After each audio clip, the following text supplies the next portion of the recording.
Let me share with you something that I see in the youth group, but I also see in the church at large, individual congregations. Because we have dumbed down the gospel, because we're not preaching the true gospel, and we are using carnal means to attract people.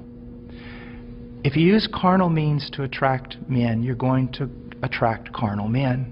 And you're going to have to keep using greater carnal means to keep them in the church. So what has happened is this. We have these large churches filled with many unconverted carnal people. But in those churches, we also have this small group of people that honestly want Christ. And they honestly want His Word, and they honestly want to be transformed. They don't need anything else. All they need is true worship of the true God and Scripture being preached to them and lived out before them. That's what they want. Now, I want to tell you the great sin of the American pastor. And this has got me in a lot of trouble, but it's true. This small group of converted people in that local church, all they want is Jesus. And all they want to do is the right thing.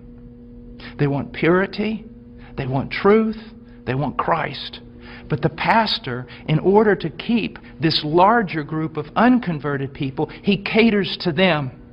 So while he is feeding these carnal men and women with carnal things, he is letting the sheep of God starve to death, and he is going to stand before God one day in judgment.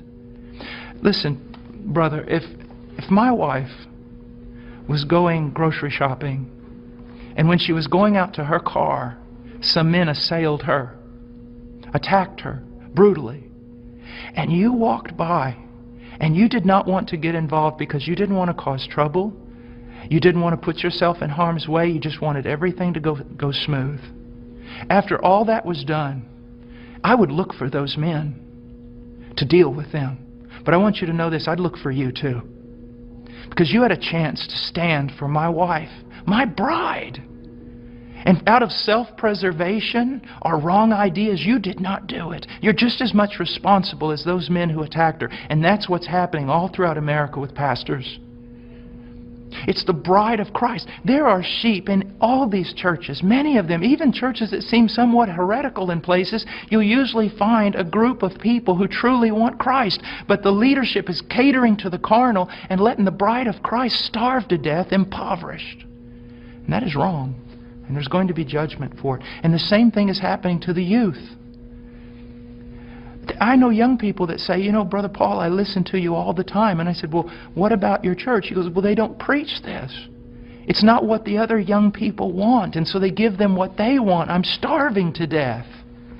A little child of God, it would be better than a millstone be tied around your neck than you cause this little one.